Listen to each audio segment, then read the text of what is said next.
Welcome back. This is Wisconsin Shoe Guy. Today we're going to do a quick review about a week behind, and then we'll add the other video for this week right behind it.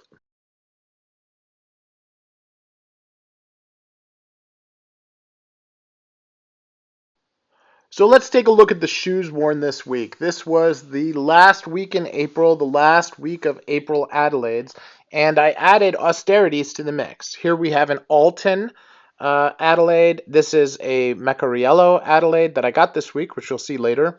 This is an austerity brogue by J. Fitzpatrick. This is an austerity brogue by Gaziano and Gerling. And then there I did have the derbies, a nice split-toe derby by Macariello, which also came this week. And then I wore, to close out the month, the John Lobb. So May is for suede, and so for the first part of May, we're going to be looking at the lighter brown color palette. I'm going to do some of my colors and stuff on weekends that are not part of my focus areas, but first we're going to do this a focus on the light browns, then we're going to do dark browns, and then we'll do colors. So to start off with, I have a number of shoes that are in the light brown family. That really focus on these two colors. So now this belt is an Alden, this belt is a Crockett and Jones. Okay, sorry, this belt is a Crockett and Jones, this belt is an Alden. And as we look at them, okay, this is what I'm going to call polo, and this is what I'm going to call snuff. Now, there are a lot of shoes that can fit into these color categories that are not exact matches to this. And I think that that's going to be interesting. So we start off, we have this Macariello, which is a new shoe this week. We have this Cleverly. We have this Scafora. All right, again, not an exact match. We have this Carlos Santos. So here I'll make it so you can see it's still not an exact match with either of these. So what does that mean? Do you need to have an exact match? Is an exact match even remotely important, or is it unimportant? And that is part of what I think is an interesting discussion that I'd like to have in the comments this week. This is a J. Fitzpatrick, and this is a Carmina. Okay, again, the color is remarkably similar and yet remarkably different all at the same time. Now, depending on the nature of the shoe, sometimes the level of matching matters a lot less. So here is a Cru NonPareil, also in the family, does not match. Here is a Allen Edmonds, so also does not match. But they're all within the family. And so being not exactly frugal, knowing my shoe collection, I am trying to keep it to, maybe a dozen, maybe 15 or 20 belts. And so I don't have a belt for every pair of shoes. That would be crazy. But it is something that I look at. So what's your opinion? How close should close be when it comes to belts and shoes? And lest we not forget, this is a Bontoni, also much closer in color to this than it is to any of my other colors.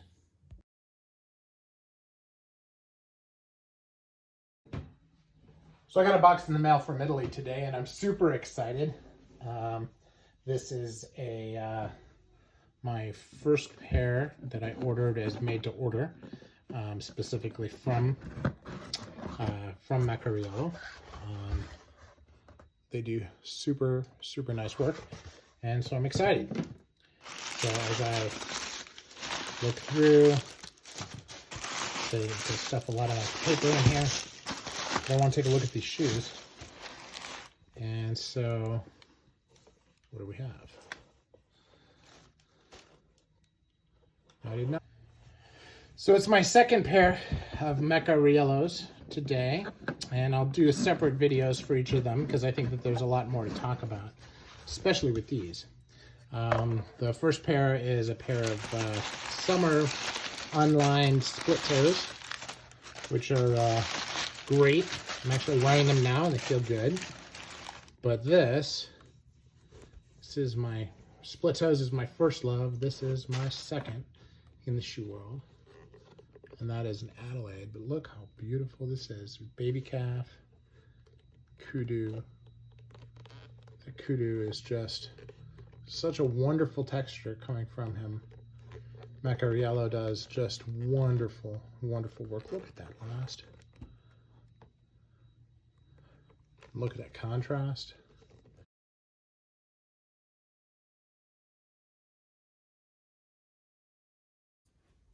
So update on 2019. Back in 2019, I was in Glasgow, Scotland, sitting in with my family at the restaurant where my wife and I had our first birthday date.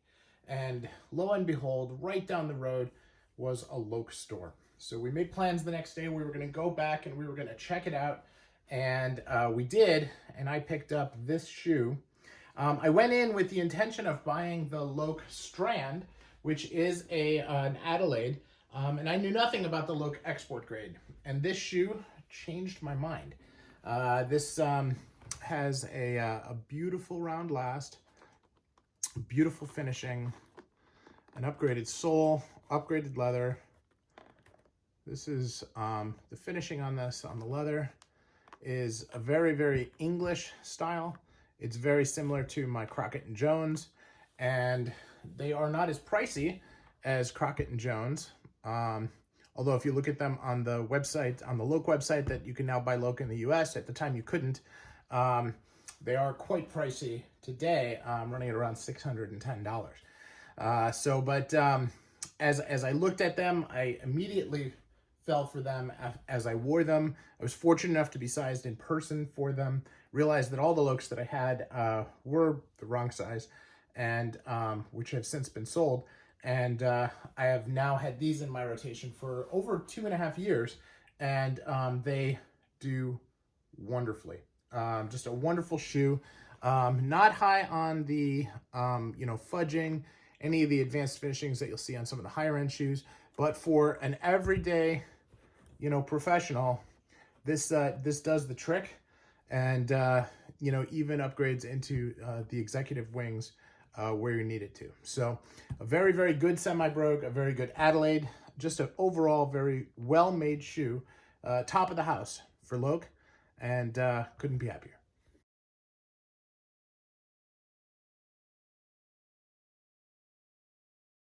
So 2020 was a big year for me, and I purchased a number of Adelaides, and we're going to go through a number of them today so that you're all caught up on my Adelaides from 2020, since this was Adelaide month in April.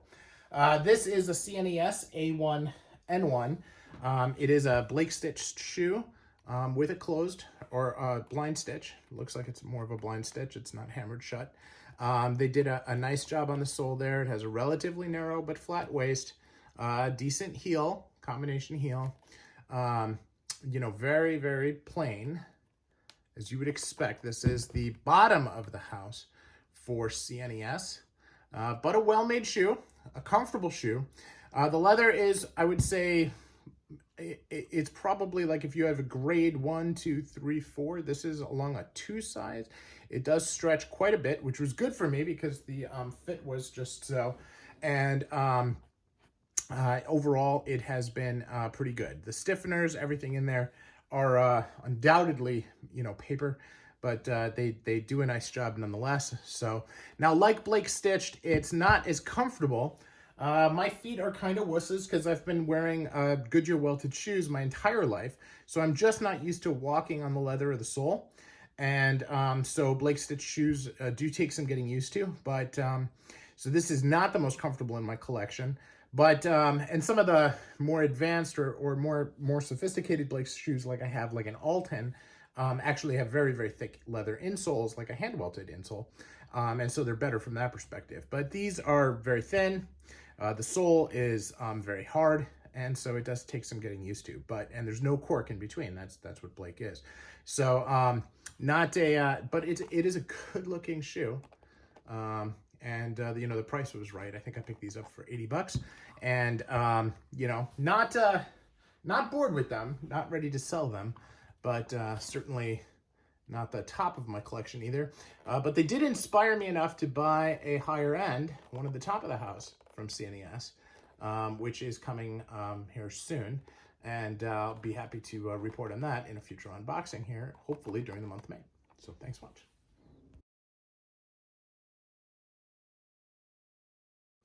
It was at the end of 2020 when I picked these up. My first foray, actually it was probably middle 2020, but my first foray into the British powerhouse Gaziano and Girling. I've been watching this brand since I started getting into shoes. Their shoes are gorgeous, okay? Absolutely lovely. They know how to take beauty and design and traditional styles and make them their own. It's just a little bit here and a little bit there. But then, you know, these guys used to be the bespoke makers at Edward Green. And so they know a thing or two about shoes. And so the shoes themselves are incredible. The leather is thin but solid. The creasing is minimal. The soles, they use the same soles that they use for their bespoke shoes on their ready-to-wear. They're more difficult to work with, but they just wear phenomenally. I may need to invest in a pair of tips on these, but that is really, really low wear for the amount that I've worn them. And they're just incredible. So, you know, I choose not to put a very, very high shine on them and to kind of let them patina naturally. And I feel really good about the way that they're doing. You know, when all you can think of when thinking about reviewing a shoe is the color, that is a phenomenal shoe. These shoes are my favorite Adelaide out of all of them, and that is saying a lot. So now, it wouldn't be a fair review if I didn't say one thing that just irritates me a little bit, and I've talked about this on different reviews over the years, so I'm gonna just be blunt about it. I hate it when a shoemaker has the tongue where it's not fully lined. And they did it because they wanted the broguing to be high, but it rolls in here and pisses me off. So that's one thing about it. Not a fan of, but all I have to do is remember to flatten it out before I tie them, and it's fine. So not the end of the world, but certainly, you know, if there's something that's wrong, I have to say it, because that's what you all expect from me, and that's what I would expect from me as well. So thank you all for watching. Appreciate it.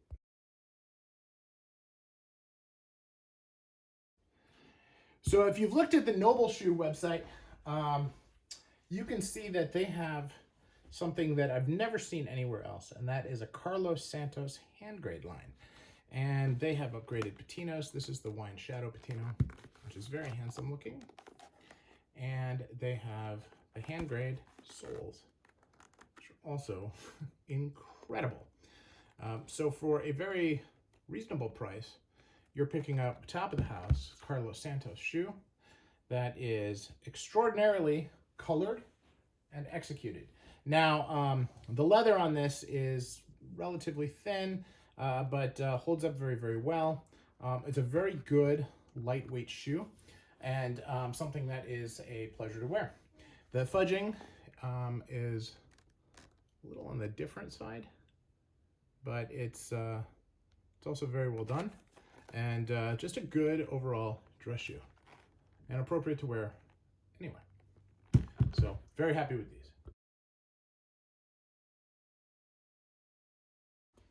So Patria, this is an outfit out of the Philippines. I was, I think, their first export customer, and I reached out to them. This is a made-to-measure shoe. So if it looks a little funny, it's because it actually fits me right. They did a round last on this. I got to choose the medallion, which was very nice.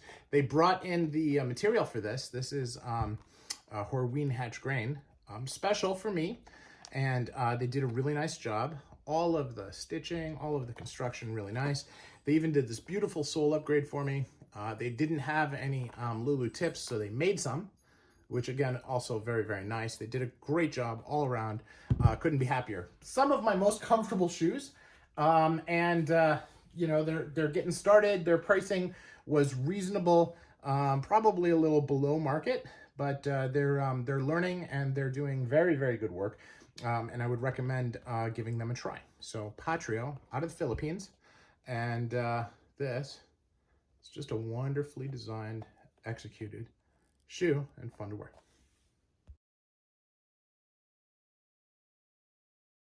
My first foray into the world of custom lasts, you know, where you actually send in your measurements, they trim and change the last, send you a separate pair of trial shoes where they, you know, you try them for fit and see how they are. And then you, from there, you're able to see what they are. So I've never put these on camera before, but this is the trial shoe that came with these. And you can see, I mean, it's not finished. I actually waxed the edges a little bit just to make it a little nicer. I'm planning on using this to play with some patina, but this is what they originally sent me. There were some fit issues with it. We worked on it together, and they then sent me these, which are phenomenal, is the only word for it. This is a beautifully executed shoe. This is the Beaches Last. You can see that they have some beautiful Norvegi stitch there. 180, they pegged the sole. Has my real initials, not WSG, in there. Just a beautiful, beautifully done shoe. Very, very comfortable. Very, very sturdy. Just a joy to wear. So I've had these now almost a year. And unfortunately, you know, this has been a strange year, but I will continue to wear these for many, many years to come. So what's new this week? Where did we go? What did we do? So the big thing is I ordered a new pair of Cordovan Norwegian split toes. I also ordered a Cordovan waxy shell jumper boots and these awesome Michael Darren Adelaides. What I like best about these Adelaides is that I'm having him do a very cool patina on them so that they really come across more of a mother of pearl with little pink and purple shading depending on how you look at them in the light. They should be incredible. As you can see, the pipeline is getting kind of full. It's time for shoes to get delivered. And what's next? Really, I'm looking at Aubercy and Corthe, another Macariello, and a Yearn. So welcome.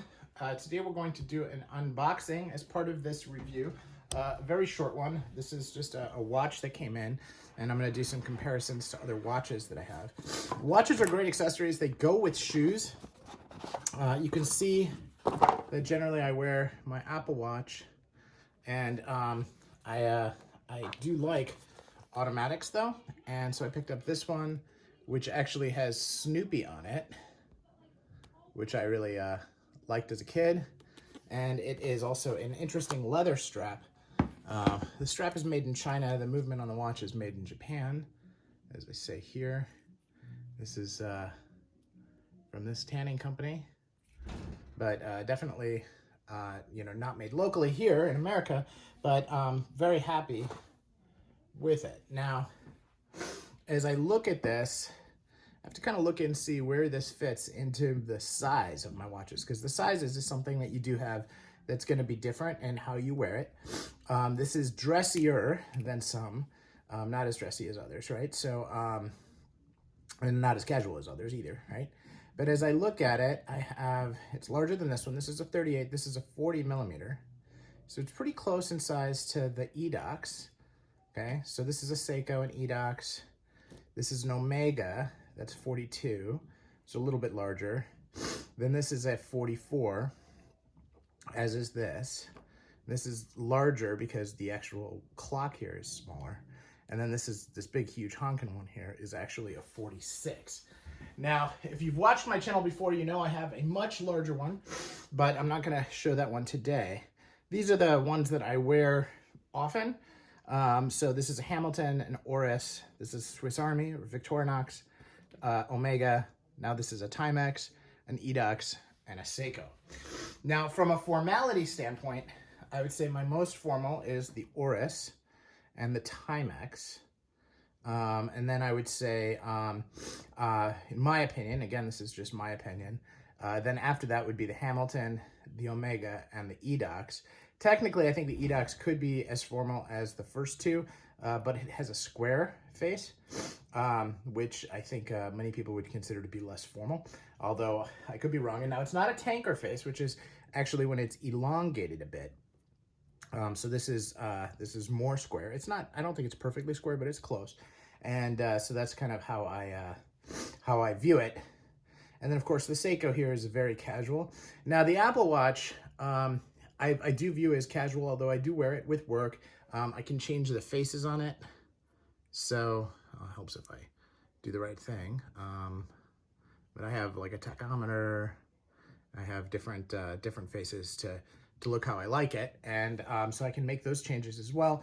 It of course also has a lot of functions, including a phone, which is really handy when I'm traveling and I don't have my phone. So that does make a big difference for me as well. So I can also pay for things with it and so forth. So there's a lot of utility to it, in addition to which it also measures all my health stuff, which is important to me, which is why I've been wearing it. But I do like to wear these from time to time, especially when I'm working. So just again, a small look into watches and this new addition to my watch arsenal. So Seiko, Edox, Timex, Omega, Victorinox, Oris, and